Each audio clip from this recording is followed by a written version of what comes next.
I guess. About to just get started here in just a minute. Sorry for the delay today, guys. A couple minutes late, behind schedule. This morning was unexpectedly busy, but overall not bad at all. We got a lot of great news to cover today, like usual. Ethereum all-time highs and some other things that we're going to go over here in just a second. Just making sure that all our audio levels and everything are correct and everything's displaying. Still trying to figure out what the webcam jazz, guys. If it's crazy, all the technological stuff we know, and it's the simplest things that sometimes are the hardest. So definitely try to be back to our regular setup here soon, but I just thought the video was too interrupting, and I just feel like it was too much of a hassle to try to keep on stream and play with it and all that. I'm still working on it day by day, so thank you all for your patience. But overall, guys, welcome back to MTV TA. I'm your guys' host, Trent Manager. For anyone who is brand new, welcome. For all my returning patrons, of course, welcome back to our Thursday live stream. We got a lot of great news covered today, guys. Just like usual, we always got a lot of stuff going on. It's never a dull day, really, in crypto, and if it is, it's always fun news and always great stuff to cover. So there's always something that we can always talk about, usually. But really, to go over the agenda today, guys, what we're going to be covering, we're going to be going over the Dogecoin burnout. Kind of what happened with the whole Dogecoin day. I know that did not play as expected at all. We're going to go over that, kind of see what went wrong, and I think you guys already know what went wrong, but we'll cover it a little bit deeply, a little bit deeper. Jackson, Tennessee, we're also going to be talking about that with their new adoption with Miami's policies. So we have a new city in the U.S., a new place in the U.S. that is going to be currently trying to get BTC on their balance sheets and kind of run the way that Miami is running their city as that new fintech hub of the country. Well, Miami is that's what their plan is, but of course now you can see Tennessee is kind of rallying behind them. Also be going over some BTC dominance. We're going to go over the volume, seeing how everything's laying out. Bitcoin is not having the best performance and not doing very well in the short term, but nothing to freak out about. We're going to be going over why this is important and why this is still bullish settlement, and why everything is still exactly okay. And actually, this would even be better for us to have this play out now than have it play out later. So we're going to go over why that's a good thing. But also be covering more some Bitcoin dominance. We're seeing the lowest dominance we've seen since 2018. Of course, like I said, also good news, nothing to be bearish about at all. Also going to be going over some NFT news, some 420 news I thought was pretty cool, and also be going over some bug bounties for anyone who's kind of interested in that. I'm starting to take some time this week to set away at least an hour or two to look through some of these bug bounties, because I think one of the prize pools for these bug bounties is like $1 million or something. So we'll go over that when we come to it. But we got some really good news to cover today, guys. So which is always phenomenal. So gonna hop into our first reading. I think we'll go over the Jackson, Tennessee one first. So I don't think it's too crazy long, but going into Miami, like we've talked about plenty of times, their new fintech elevation for BTC balance sheet, taxes, payments of employees, along those. We are now seeing a new player arise in Jackson, Tennessee, following the Miami's lead adoption for Bitcoin operations. So within Jackson, Tennessee, Jackson Mayor Scott Conger is announced Wednesday that the city is actively exploring the options to pay its employees in cryptocurrency and adding mining to its internal balance sheet. The mayor hinted that the city is looking to enable payroll and several digital assets, mentioning Ether, Bitcoin, and Litecoin. Local governments will lead the way in Bitcoin adoption, and along with usher in new industrial revolution with sustainable economies and close the wealth gap. Mayor Conger says on Thursday's tweet. So this is what he tweeted out. Laser eyes, which is the new kind of way of showing that you're crypto friendly. I guess in a higher, I guess not even politics. I guess that's someone say. I guess higher. Yeah, the wealth per client, because I don't really see a lot of like normal people who aren't of that status doing the laser eye, so maybe that's just a like an institutional thing, but whatever. Long story short, this is phenomenal to hear. I did not know about this. This was just published 40 minutes ago, and I could definitely, like we talked about kind of last week too, and the overlapping weeks over and over, that we kind of knew that this wave was going to start. We knew that Miami was the first player to do this, and that soon to follow, that we would have people follow behind him and do the exact same thing. Realistically, it's great to see. Not only that is it going to help your city, your state, that you're having this on your balance sheet, but very well helps the payment system route very well. And we've also seen this too with institutions, like we talked about yesterday or on Tuesday as well, that a lot of these people are keeping Bitcoin on their city balance sheets. So your city can have more money for education, more money for hospitalization, medical, anything that's really going to benefit your community can be used through the city balance sheet. And every state is different, how they govern it and what they use it for. just depending on the climate and, you know, of course, politics, of course, you know, blue or red state. But, you know, following the basic line of, you know, having more influx and, you know, more money coming into the state and, you know, better ways of allocation, this is a great way to look at it. Just like Vegas, the majority of their income is entertainment based, you know, living in Nevada, you are, you know, that majority of your city money is coming from tourists and casinos and, you know, sex work. You know, I know that's a big one. That's a big one over there in Vegas for, you know, legalization. But it's just really great to see that, you know, people are starting to now follow the lead of, you know, mayor after mayor, and, you know, seeing the support and supporting one another through this act. And you know, overall, it can really only kind of, you know, lead to benefit. With just, you know, just through my eyes. So big announcement on this. Super happy to hear that. For congratulations, Jackson, Tennessee. That's phenomenal. You know, I know they're going to try to kick this up in the gear just like Miami did. So I would not be surprised if we see, you know, another person come out, you know, another state. Maybe we can kind of get to the West Coast. You know, I'm here in Arizona, so that'd be so great. I know some California people, especially in the Anaheim area, are starting to, you know, kind of transition over to this, whether that just be counties or, you know, whole states. It just doesn't matter. You're starting to see the dots kind of lay out in place with a lot of these guys, and it's really great to see. So that's really all I really want to cover just for this article. You know, we've seen this adoption coming. We will continue to see it come. It's not a matter of if, it's just a matter of when. And no one wants to be first, guys, remember, and no one wants to be last. So don't always remember that. That's always the big thing. So. Also, guys, going over to after our remarkable run for social media, sentiment soars on Doge. So as you guys know, yesterday or 2 days ago, 40 people, and this is not the stab with the little guy and stab with the people who don't fully understand this yet. It's not meant for that at all. But you know, these are basic questions. These are questions that you should not be asking, just in the sense of is a real standpoint of people, whether you are a month in, 6 months in, 2 years in, there's a certain threshold, and you know, as a person and the information that you hold, that you know that if you're able to, you know, translate solid advice or solid understanding of a topic. So really, where I was stabbing at this is that if you're, you know, if you're a little bit newer in this space and not so new, but you understand the grips, the ins and outs, don't be afraid to chime in your advice and give, you know, the newer guy or newer people those type of information, because that actually, you know, might end up could end up helping them more than you know. So, you know, don't have to go, you know, all crazy mathematic on them, but, you know, if you see people that are struggling to understand certain things, especially stuff like this, especially these trending questions, definitely say something, because this is something, these are questions that you should be looking up about fundamental projects such as Ethereum, Bitcoin, Chainlink, Cardano. Like, these are not questions you should be asking on Dogecoin. So that's kind of where I wanted to step at that. So long story short, it just didn't work out very well for Doge Day at all. Actually, let's check it, Let's check Dogecoin's price. Let's see. Oh, actually, I have CoinGecko pulled up, guys, actually. So sorry. Let's see what we're rocking at right now. So actually, it actually held up pretty. It didn't even do that bad, actually, guys. Okay, well, 29 cents. That's not very good. But over the past 7 days, still up 145%. I know this did not. Let's see. Let's look at the chart. Let's just kind of check real quick. See candlesticks. Actually, no. Let's just go bar graph for the sake of being. So April 20th. I guess it doesn't cover. Oh, let's go 7 days. It didn't. Doge Day was not a day. It wasn't a good day. I'm sorry, guys, for all of those who didn't do very well. I'm not gonna sit here and cover this much anymore, just because, you know, I know some of you guys did well, some people didn't. So I know this is probably a sensitive topic for some people. So no worries. Oh, whoops, we might have a playback error. Hold on. Oh, are we still live? We should still be good. Let me check. So sorry, guys. My YouTube is telling me that we weren't actually connected.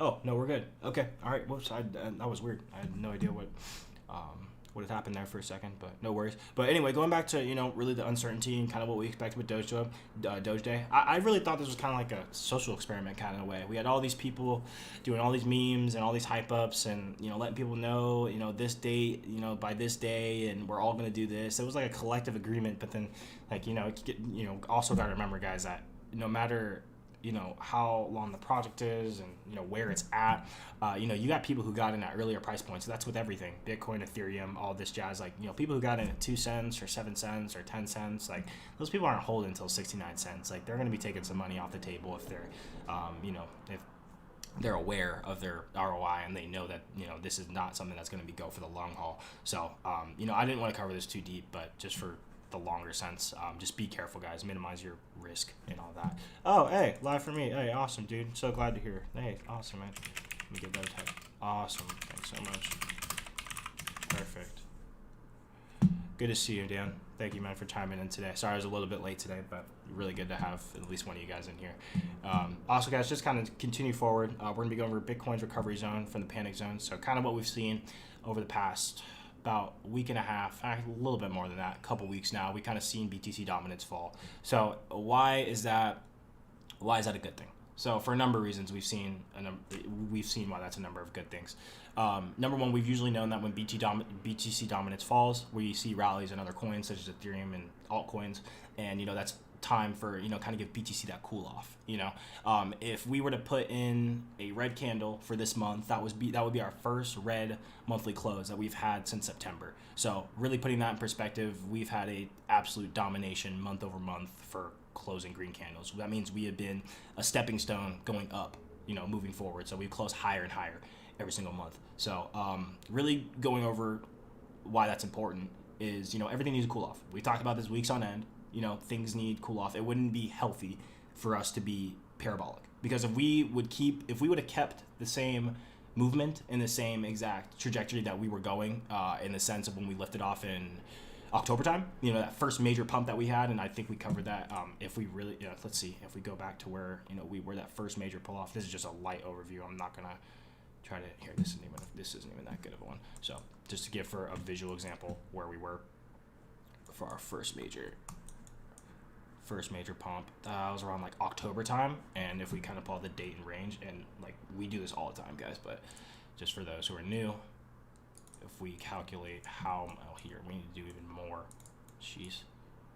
If we kind of give a rough perspective, guys, almost 500%. Almost 500%. That's a lot. And as you guys can see, of course, we have those stepping stones. And every single month we've closed higher and higher. So this would be our first red candle close since September. So that is why this is a good thing. So for everyone who is saying BTC is too high, I don't know a good entry, all this, if we kind of just look on the broad chart, there's a good entry here. November, that was a dip right there. Good entry here. If you guys remember, here in December, like we remember also. Even January, when we had that massive rally, just like we talked about yesterday and we talk about all the time, this 39%er that we got right here, this was a good entry as well. This was another one right here, So like you guys are definitely getting my point in the sense of, kind of where we're trending. So this negative momentum that we have, and kind of the price that we see now, 55, people were kind of shaking in their boots yesterday and today. I got a ton of questions. This is not a stressor. This is a cool off phase. This is exactly what we need, and this is part of healthy, because if we would have kept the same trajectory like we were, we would be all the, I think if I didn't even do the math the other day, I saw a chart the other day, we would have been over it. We would have been, I think, somewhere close to like 150k a coin, like by the time we would have hit February time. If we would have kept the same trajectory, if we just said screw it and didn't have any retracements, it would probably set us close to here. And that means we would have reached our target of that in February. So the likelihood of us still being on this topic right now, if we had the alternate scenario play out, we would probably not be having that talk right now. So kind of just to cool some boots and kind of let people know that, that's what's going on. So really breaking down also some further fundamental analysis for BTC dominance, lowest since we've seen since 2018. This is just perfect time, just plan your, just perfect time for planning entries, kind of seeing, where's another good place to get in. So if you, moving forward for all the people, who are wondering where to get in, where's a good entry, been waiting for this pullback, because majority of the time people who say, there are two types of people who, I want to get in, I want to find an entry, and I'm going to buy this next dip. And then there are people who, I want to buy this next dip, and then when the dip becomes available, they don't buy. So there's one of the others here. So you're either a watcher or you're a stander. We've kind of covered that pretty often on this channel, and there's absolutely nothing wrong with that. So I encourage you older guys and you guys who have more information to take this information from this live stream and of course sprinkle it with friends and family, and be able to answer questions for those who are new, because we have I cannot tell you guys the amount of influx of new people we get all the time. It is crazy. So definitely all my older people and some of my newer people would love for you guys to definitely step in when you can, just help the newer guy. Absolutely. Also want to go over some NFT news, some quick NFTs. we kind of hopped off for, actually not really, they've always been around, they've been here forever, but I don't think we covered them last live stream at all, just because I didn't find any actual news. But actually I did find news, but I just didn't think it was super important. But moving forward with 420 day, or with 420, what we had a bunch of NFT collections. I know Snoop Dogg dropped like some pretty cool NFTs I thought were dope. I had no idea that he was dropping these. I don't think I could have, actually I probably could have bought one, but I just didn't really think twice about it, really, in that sense. But some really cool NFTs dropped. Snoop Dogg's always got some really good heat coming out. I know he doesn't make music anymore. CryptoPunks are still on the rise. 50 new CryptoPunks, I believe, were just listed, and now they're kind of starting to gain their value back once again. I know most of these do retain their value pretty well, and if you do have one of these, then that's a pretty good asset to hold, just for the time being, of course. I own NFTs, I make NFTs, big supporter of that space, and I believe as we keep moving forward with non-fungible tokens and just overall just collectibles, this is the way that it's going to go. I firmly believe that my nieces, I think they're about 4 and not even 4, I think 2 and 6, I believe firmly by the time they're middle school, high school age, that they'll have it'll definitely be a different way of how you view your collectibles. No longer pulling out cards out of your backpack. I believe kids will just pull their phone out on their exchanges, on their NFT exchanges, and show that's their personality, and that's how they're that's what they collect, and that's what they enjoy, just like Pokemon cards and NBA collectibles, everything along those lines. The exact same thing. Absolutely. And also just wanted to kind of chime this in here also. We had some Cream Finance launches. So they're launching their bug bounty for any of my developers, any other developers out there. I know some of you guys are not working towards development. Of course you're just here for the information, but just for just really wanted to throw the information out there.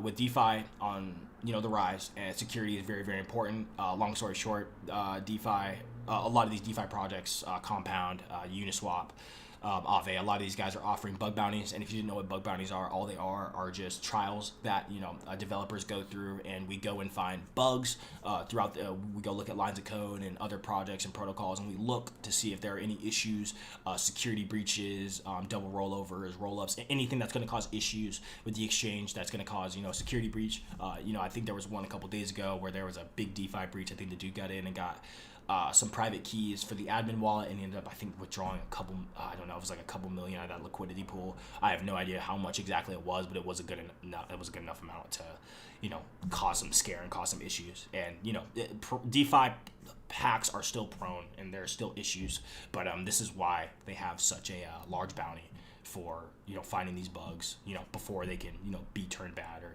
get into the wrong hands. And that's just kind of how they kind of, make the incentive, for developers to become developers, and also for, people to take that extra time and, review, code lines, and, take the time when, making these structures. So I definitely understand how hard it can be too.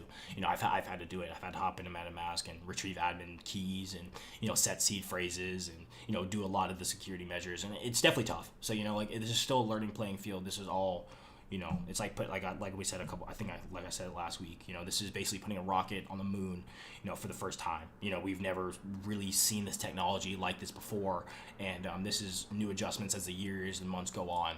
We will continue to learn and continue to be, aware of, what's going on and how to prevent these from happening. It's just something new that we are working with, and we'll continue to get better at it. So kind of just wanted to throw that out there as well. And also those were really all the readings I had for the day, guys. Nothing too crazy for the Light Thursday.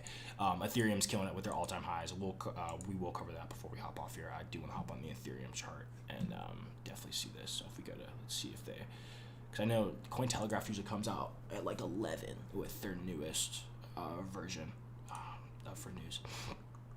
But here, I think we should have covered that, but we'll go back and cover that before we hop off. But Ethereum is looking very, very good, guys. Super duper good. We've talked about it many times, about why Ethereum's potential is there and what it does, how it does it, and we will definitely cover that before we hop off. But I want to cover Raoul Paul's tweet. I thought this was very interesting, and this is a dude that you respect his opinion. You listen to what he has to say for a number of reasons. I think this dude retired at like 28 years old, 29 years old, lives in the Cayman Islands, doesn't do anything for those who didn't know.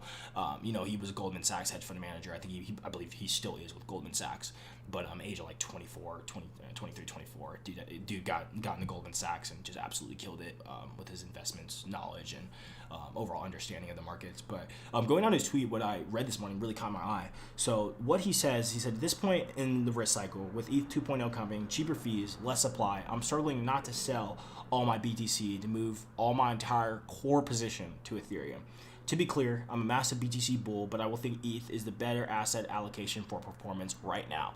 So as we know, a lot of, especially with Raul, I don't know how deep you guys are with following some of these guys and really keeping up with their tweets and their knowledge, but I definitely recommend some of these guys just to chime in and take a look about what they're saying and how they're saying it. Because I'm not saying not being a ETH crazy guy and maximalist type person, only ETH, but coming from someone who's been mainly BTC dominant to come out and say that he's been considering even to move his entire position is pretty crazy. When you kind of think about the overall retrospective, huge big picture of it. For a number of reasons. I know we got a lot of new people, and I'm going to sound like a broken record, just for like a quick minute or two. But Ethereum's utilization and protocol function, what it does in an overall sense of not just being an asset, changes the game as to why it can be superior over, in the long run. You got smart contract development. You have the power, the power of, Web 3.0 centralization.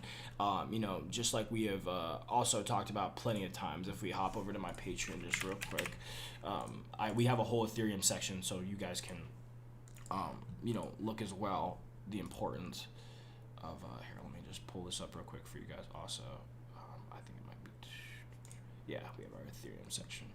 So, like looking at stuff like this is posted up full time. Like you see, why this this asset or this overall valuation is important. You see the support. You see what's not possible without the Ethereum, blockchain system, and you see why the system is so important. You wouldn't have Compound. You wouldn't have any of these applications without Ethereum's front run laydown.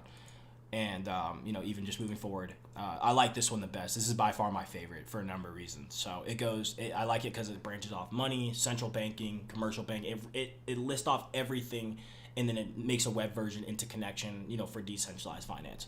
And I'm going to pin this at the top because I think this is important. Most of you guys had already seen this, but for my newer people, this is very important. Take some time and really look at this and read this to understand this, because once this clicks with you, it becomes a different ballgame. So kind of just wanted to hop in there just for a second, but I thought this was really insane. I thought the tweet was crazy, but I haven't read it in the comments yet. But I think this says something.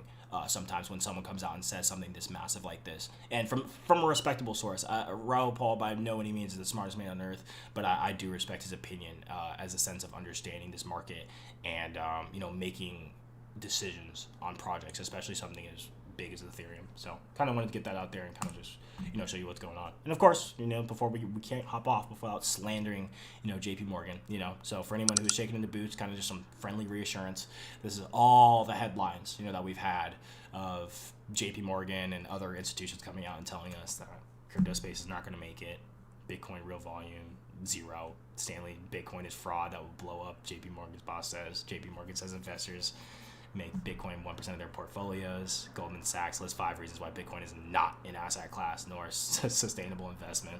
So, don't let these guys scare you out of it, because realistically, every time this happens, every time that we have headlines like this, when BTC's fallen or Ethereum's not doing well or any of the space not doing well, we get these. And do you know what happens every time this happens? When we slide, people sell off. People, retail investors like you and I get spooked because you may have had a higher entry and you're losing money. So now these guys will come in and scoop up your cheap Bitcoin or your cheap Ethereum, and then they will hold it on their balance sheets, taking away that power from you. Because it's funny how every time we've had these articles that we've had someone come out and say that they've put BTC or Ethereum on their balance sheet. Think about that next time. So next time we see one of these articles, I'll post it, and then we'll see shortly after. It usually follows like a week or two after, where a corporation or institution will come out and say, hey, we bought a frick load of Bitcoin, and now it's on our balance sheet. And the next thing you know, we got a nice, massive rally to the upside or something along those lines. So I've noticed it. It's happened. It's happened literally more than 4 or 5 times. So next time I'll grab a screenshot and I'll put it on there just to show you guys. So just definitely just some friendly reminding, just some friendly reminding of these guys. These guys don't play fair. They're just a quick reminder. So, and I also wanted to go over the Lindy effect real quick before we go off. I read about this and I found this very interesting. I learned about this in high school, but I didn't really take it too seriously because I think I was like sleeping in the class or something. But long story short, the Lindy effect is a theorized phenomenon by which the future of life expectancy of some non-perishable things like technology and ideal potential that the current age, so that every additional period of survival implies with a longer remaining life expectancy, where the Lindy effect applies like more kind of like mortality rate. So I'll kind of explain how this kind of goes with technology. So really the only thing that it kind of covers in the broad spectrum of it is that the longer an asset or a technology is around, is the longer it's going to stick around. So, fads and FUDs, fads only stay, they're only a seasonal thing, right? They don't stick very long. Like high-waisted jeans, or I'm trying to think of like some clothing fads that we had in a while. Like the Bass Pro shop hats, or like anything that you can think of a fad, that lasted maybe a year or two, or like a short term, I'm pretty sure you guys know what a fad is, but, the Lindy effect applies perfectly to cryptocurrency and Bitcoin and Ethereum. So it's been about 12 to 14 years for Bitcoin's existence, and we have had countless times where BTC has hit supposedly rock bottom and been ready to check out, and we have seen that now happen. So the Lindy effect comes in and says the longer that a technology is around and thriving, the harder and almost more impossible it's going to be for that really to be checked out. And I said this the other day on the live stream that it's Pandora's box. You can't close this back up. It's too late. This technology has already been utilized. It's already been out of the box. It's already integrated in businesses. It's already integrated in large businesses, supply chain, companies, institutions, hedge funds. It's kind of a too late for on that sense. So you can kind of see how this connects now. And this is why I saved this for last as well, is because you can see how this Lindy effect reflects on, JP Morgan's, all of their stats. And you can see now, take the news and take the Lindy effect when you do review articles and just moving forward, kind of keep this in the back of your mind and kind of how you think about longevity and, technology. Think about this and then think about this. So just think about these two next to articles you read when it comes, because I guarantee you there will be more articles about this, and we will see headlines similar to this here pretty soon, probably next day or two. If we go to where we think we're going with Bitcoin and the price, and we will see people come out and say things like this because they want to scoop up your cheap Bitcoin and your cheap entries, and they want to get in at a lower price because they understand that they were late to the game, and they understood that some of us are early to the game. So they're not going to play fair. They're going to do this. Just letting you guys know. Just be prepared. Really simple as that, guys. Nothing too crazy. We cover this so often, the bull golden cycle ratio, but I always like showing it because it's awesome. So kind of just show you where we're at. We're currently April 22nd, 2021. So this is kind of just a good indicator of kind of where we are sitting at so far. Feeling good. We're doing good. We haven't even gotten an ETF yet, guys. We don't even have an ETF for Ethereum or Bitcoin in the United States. Canada has like 8.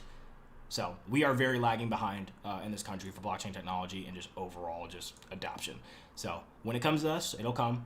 Stay patient. Stay exactly what you're doing. You guys are probably doing just great. I know a lot of you guys have reached out and you guys have been doing just fine. I've been loving the questions you guys have been asking me, and especially in times of panic, because I can see some of you guys, I had a couple questions when people were kind of calling me in panic, and they were like, oh, maybe, I'm feeling if about this, and it's not financial advice, guys. It's just, I pull up the charts and I pull up these readings and I give so much information to just back up the point. Because we see it so often. We've seen it multiple times this cycle. And I always encourage you guys, just when it's not all sun and rainbows, when we do see our bear market and we do see our our consolidation, our real consolidation. I encourage a lot of you guys to stick around during this bear market and, really learn, when things are not all, up in arms and news all the time and green candles and everything's all green and cherry. That's where I think the real learning happens, pretty in depth, is definitely during those times. So, let's see, guys. I don't think I had anything else to cover exactly today. I think we covered everything we wanted to cover. Let's see. Any of you guys had any questions? I'm looking at the live chat to make sure I didn't miss anything. Any questions or anything?